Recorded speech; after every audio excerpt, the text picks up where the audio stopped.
Competitive eaters social മീഡിയയിൽ കുറേ ആളുകളുണ്ട്. ലൈവിൽ വന്നിരുന്നിട്ട് 10 കിലോ ബിരിയാണി തിന്നുന്നു, 10 കിലോ ചിക്കൻ കഴിക്കുന്നു, ഒരു ചെമ്പ് ചോറ് തിന്നുന്നു.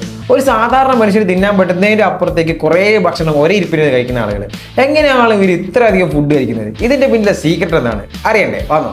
ഒരു സാധാരണ മനുഷ്യന്റെ വയറിന്റെ അഥവാ സ്റ്റൊമക്കിന്റെ കപ്പാസിറ്റി എന്ന് പറഞ്ഞാൽ 1 to 1.5 ലിറ്റേഴ്സ് ആണ്. ഈ കപ്പാസിറ്റിയിൽ ഫുഡ് കഴിക്കുമ്പോഴത്തേക്കും സ്റ്റൊമക്കിന്റെ മസിൽസ് സ്ട്രെച്ച് ആവുകയും ഈ മസിൽസിൽ സ്ഥിതി ചെയ്യുന്ന സ്ട്രെച്ച് റിസെപ്റ്റേഴ്സ് നമ്മുടെ ബ്രെയിനിലേക്ക് സിഗ്നൽസ് സെൻഡ് ചെയ്യുകയും ചെയ്യും.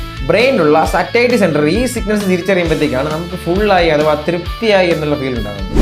എന്നാൽ കോമ്പറ്റീറ്റീവ് ഈറ്റേഴ്സിന്റെ കാര്യത്തിൽ ഇങ്ങനെയല്ല. കൃത്യമായിട്ടുള്ള ട്രെയിനിങ്ങും ഈറ്റിംഗ് ടെക്നിക്സുമാണ് അവരെ ഇത്ര അധികം ഫുഡ് കഴിക്കാൻ വേണ്ടി കഴിക്കുന്നത്. എന്തൊക്കെ കാര്യങ്ങളാണ് അവർ ചെയ്യുന്നത്? ഒന്നാമത്തെ കാര്യം എന്ന് പറഞ്ഞാൽ സ്റ്റൊമക് കണ്ടീഷനിങ് ആണ്. ഒരു സാധാരണ മനുഷ്യന്റെ കപ്പാസിറ്റി 1 to 1.5 ലിറ്റർ ആണെന്നല്ലേ പറഞ്ഞത്. പക്ഷെ ഒരു കോമ്പറ്റീറ്റീവ് ഈറ്ററിന്റെ കപ്പാസിറ്റി എന്ന് പറഞ്ഞാൽ 4 to 4.5 ലിറ്റേഴ്സ് ആണ്. എങ്ങനെയാണ് ഇവർ ഇത് അച്ചീവ് ചെയ്യുന്നതല്ലേ? പെട്ടെന്ന് ലാർജ് ക്വാണ്ടിറ്റി ഫ്ലൂയിഡ്സ് റിപ്പീറ്റഡ് ആയിട്ട് കുടിക്കുക, ഹൈ ബൾക്കി ആയിട്ടുള്ള ലോ കാലറി ഫുഡ്സ് ഇടയ്ക്കിടയ്ക്ക് കഴിക്കുക. അങ്ങനെ റിപ്പീറ്റഡ് ആയിട്ട് ചെയ്ത് വയറിനെ സ്ട്രെച്ച് ചെയ്തിട്ടാണ് ഇവർ ഈ കപ്പാസിറ്റിയിലേക്ക് എത്തുന്നത്. രണ്ടാമത്തെ കാരണം എന്ന് പറഞ്ഞാൽ സാറ്റൈറ്റി സിഗ്നൽസിനെ ഡിലേ ചെയ്യാന്നുള്ളത്. റിപ്പീറ്റഡ് ആയിട്ട് സ്ട്രെച്ച് ചെയ്തുകൊണ്ടിരിക്കുമ്പോഴത്തേക്കും സ്ട്രെച്ച് റിസെപ്റ്റേഴ്സ് അൺറെസ്പോൺസീവ് ആവുകയും അങ്ങനെ ബ്രെയിനിലേക്ക് സിഗ്നൽസ് അയക്കുന്നത് കുറയ്ക്കുകയും ചെയ്യും. മൂന്നാമത്തേത് ഫാസ്റ്റർ ആയിട്ടുള്ള ഗ്യാസ്ട്രിക് എംപ്റ്റിങ് ആണ്. ഗ്യാസ്ട്രിക് എംപ്റ്റിങ് എന്ന് പറഞ്ഞാൽ നമ്മൾ ഭക്ഷണം കഴിച്ച് ആ ഭക്ഷണം നമ്മുടെ സ്റ്റൊമക്കിലെത്തി ഡൈജഷൻ കഴിയുമ്പോഴത്തേക്കും ചെറുകുടലിലേക്ക് അഥവാ സ്മോൾ ഇൻറ്റെസ്റ്റൈനിലേക്ക് പോകും. അതിനാണ് ഗ്യാസ്ട്രിക് എംപ്റ്റിങ് എന്ന് പറയുന്നത്. നോർമലി ഇതിന് 2 to 3 hours ആണ് എടുക്കുന്നത്. പക്ഷേ കോമ്പറ്റീറ്റീവ് ഈറ്റേഴ്സിന് ഇത് വളരെ കുറവായിരിക്കും. അതായത് ഭക്ഷണം കഴിച്ച് പെട്ടെന്ന് തന്നെ വയറിൽ നിന്നും ചെറുകുടലിലേക്ക് ഭക്ഷണം പോകുന്നു.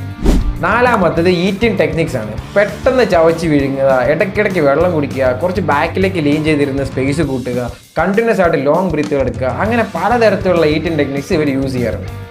അഞ്ചാമത്തേത് ബോഡി ടൈപ്പാണ്. കോമ്പറ്റീറ്റീവ് ഈറ്റേഴ്സിനെ ശ്രദ്ധിച്ചാൽ നമുക്ക് മനസ്സിലാവും കൂടുതൽ ആളുകൾ വളരെ മെലിഞ്ഞിട്ടായിരിക്കും.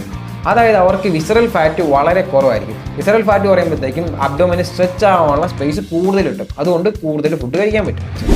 പല സയൻറ്റിസ്റ്റുകളും പറയുന്നത് ഇങ്ങനെയുള്ള കാര്യങ്ങൾ ചെയ്യുന്നതുകൊണ്ട് ഭാവിയിൽ ഗുരുതരമായിട്ടുള്ള ഗ്യാസ്ട്രിക് കോംപ്ലിക്കേഷൻസ് ഉണ്ടാകാൻ സാധ്യതയുണ്ടെന്നാണ്. ഈ വീഡിയോ ആവശ്യം വരും നിങ്ങൾക്ക് തോന്നുന്ന ചങ്കിനോട് മെൻഷൻ ചെയ്യുക, ഇത് അയച്ചു കൊടുക്കുക. So stay healthy, stay curious, see you next video.